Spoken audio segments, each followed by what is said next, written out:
for sure. जितना accessible होगा उतना बिकेगा. Simple terms, right? That's one thing for sure, right?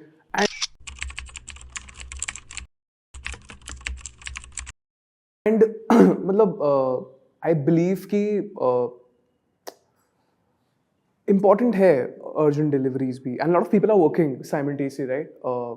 So obviously unique है तो रुकेंगे लोग. I believe quick होगा तो लोग लेंगे. जैसे मैं भी कुछ मुझे गिफ्ट करना है.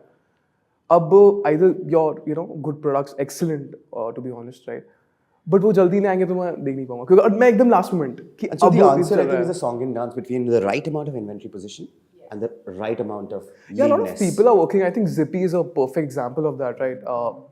Local inventory and just delivering that, right? I think work कर रहा है, but still raw materials, innovation is very required in this fashion industry, right? क्योंकि जो 3 महीने पहले work कर रहा था वो अभी नहीं work करेगा. तो figuring out the right balance is very important. How do you manage that instant gratification?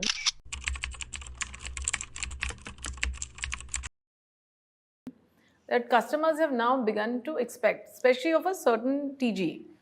In the metros for sure. The solution is really be a technology company, not just be a consumer company, right? Because the only way you can do all this analysis is if there's technology at the core.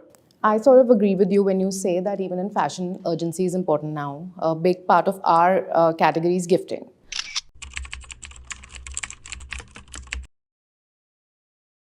And these days, because of the availability of goods so easily, people actually park the gifting purchase up until the last minute.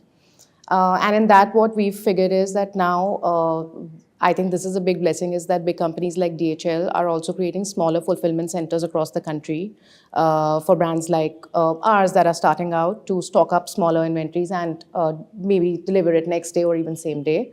But the second point that has worked for us at least is that we've been able to identify the best sellers pin code wise. So again, comes back to technology. That's where it ties up. And we stock more of those. But this is a learning that happens eventually with time. So distribution is a very important factor in this, tied up with tech and... But what do you do about supply chain, the raw materials? Well, you have to plan ahead. You have to plan so ahead. So again, technology plays a role there. Yes. We have our integration into softwares that predict for us, but we also obviously have our own prediction models.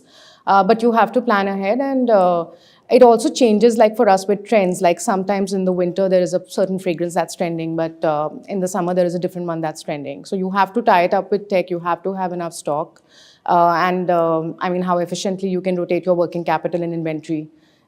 This is where the magic really happens of getting this right. Yeah. See, I believe that the idea that everyone is saying urgency word, it's a very wrong perception. कि मेरी category में urgency नहीं है, दूसरी में नहीं है. Consumer mindset is actually changing.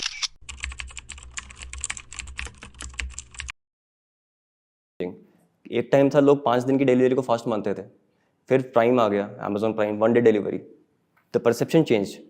It's 10 minutes is not urgency. It would be the new perception कि delivery 10 मिनट में होनी चाहिए किसी भी category में. It becomes a norm. That's why quick commerce company are becoming giant, because now people are not waiting. कोई भी category हो.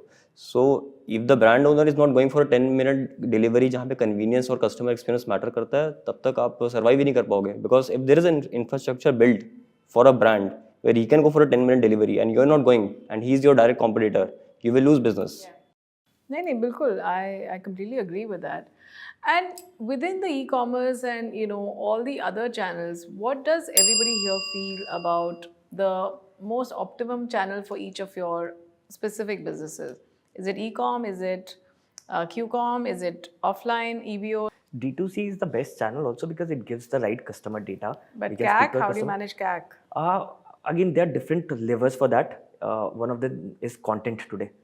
So performance. Welcome to the table. Yeah. Performance has today become a content game.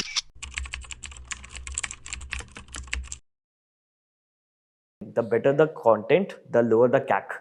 And the thing with marketplaces is, of course, the scale comes in, but the commission is the CAC, usually what is there. So once we keep optimizing the content, the creatives, and the performance, it actually helps in the longer run. Marketplaces, there's no data. We do not know who our customers is. The returns are very different.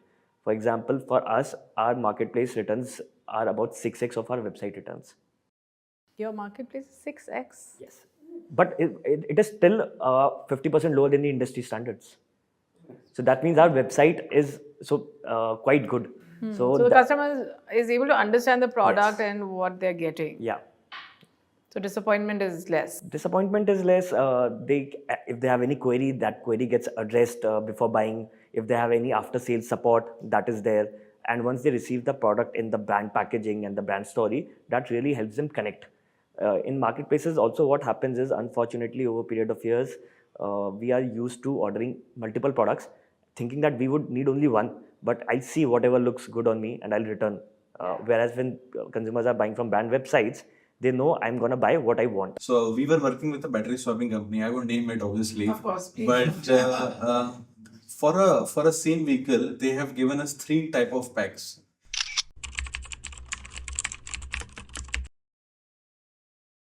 Which becomes a huge hurdle for us, right? So even there is no standardization inside a company also. So forget about ecosystem. So why is there no standardization, let's say, within a company? So now we don't want any external sort of standards to be established. No, that is not required. No, fair enough. But then why is one company not able to give a standardized solution? I'll give you a reason. So they started 2 years ago, suppose, right? So they had some sort of battery packs, like 1,000 battery packs already running in market. Now they have innovative, right? Now the new packs is technology upgrades, the pack changes. now there are new 2,000 packs, and after 6 months there are new 5,000 packs. But the fleet operator and the OEM has to take care of all the battery packs. So that is a huge challenge actually. It looks very simple but when we come towards vehicle integration, right, and when the driver is going, he doesn't know which pack he's gonna get, right? So it becomes a huge challenge there on ground. So have there been cases of drivers getting stranded because the batteries run out? They've not had the accurate sort of estimation of how many hours they're going to get. So basically, drivers generally don't get stranded on road as per se, but when they go towards the station, so that transparency is not there sometimes. He might get the pack, he might not get a battery pack, he might have to wait 30 minutes, right? So it basically, it doesn't solve the purpose. His productivity and the overall productivity also is not then achieved. In 30 minutes right now, delivery boy is doing 3 to 4 orders. Yeah. So basically, he is losing 150 200 rupees income right now. Yeah. Why was the market flat with Chinese vehicles? Because we were late to start as a ecosystem? Was that the reason? Or they were just cheaper and they were ahead of the game? I will give you the exact reason for that. The reason is, whenever we are developing a new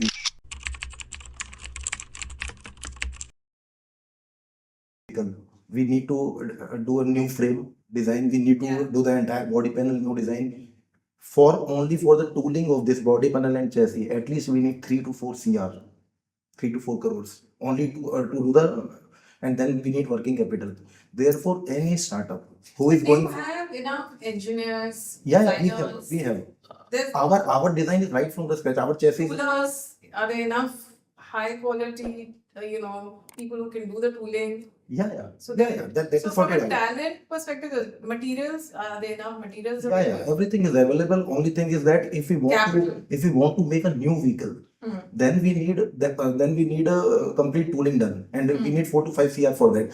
And designing is such a thing. Either you do the complete design or you take the complete design from somewhere. It's not like that we can take किसी का धड़ ले लें, किसी का sir ले लें और मिला के बना दें. Vehicle is so vehicle is not such a thing. तो सबसे बड़ा प्रॉब्लम यही है, क्योंकि कोई भी जो स्टार्टअप है जिसको 4 से 5 करोड़ रुपए है, तो वो उसको वर्किंग कैपिटल में डालना चाहेगा बजाय कि टूलिंग में. जैसे हमने डाले 4-4.5 करोड़ रुपए, हम स्टक हो गए उसके बाद. ठीक है, अब now we are on the survival basis. तो उसमें क्या होता है कि सब चाइना से ले रहे हैं, वो सेम व्हीकल आ रहा है, दिखने में सेम, आप स्टिकर हटाओ, कंपनी का नाम नहीं बता सकते कौन सी कंपनी का है. ठीक है, तो वैसे ही व्हीकल है. अब फ्लीट ओनर के साथ क्या दिक्कत है? अगर फ्लीट ओनर के पास मैं महंगा व्हीकल लेके चला जाऊंगा तो ये महंगा व्हीकल है लेकिन अच्छी क्वालिटी का 3 साल चलेगा, 3 साल चलेगा, तो उनको भी कैश क्रंच है, उनको कम कॉस्ट में चाहिए. तो 2 टाइप के इकोसिस्टम पैरेलली चल रहे हैं. एक जो है बड़े बड़े प्लेयर्स का चल रहा है, जहाँ पे बड़े लीडिंग ओईएम्स हैं, उनके लीडिंग सप्लायर्स हैं. दूसरे जहाँ सारे ही स्टार्टअप लेवल पे बैठे हैं. टियर 1 जो है वो भी स्टार्टअप लेवल पे है, ओईएम जो है वो भी स्टार्टअप है, फ्लीट वाले भी स्टार्टअप लेवल पे. तो कोई भी कैश रिच नहीं है जो ये कर सके कि okay I will put first money. Let's say अगर फ्लीट ओनर के पास पैसा, वो कहे okay I will put money, आप मुझे एक अच्छा व्हीकल दो, तो एक अच्छा ओईएम जो है टूलर को एक अच्छा व्हीकल देगा. तो ये मतलब चिकन एंड एग सिचुएशन है। जैसे इन्होंने स्वैपिंग स्टेशन होता है, स्वैपिंग स्टेशन का हम लोग भी काफी डिस्कशन किया। तो एक ही कंपनी के अंदर जो लैंग्वेज स्टैंडर्डाइजेशन है वो तो एक ट्रांजिएंट प्रॉब्लम है कि पहले कुछ बैक आए लेकिन वो अब स्टैंडर्ड की तरफ जा रहा है।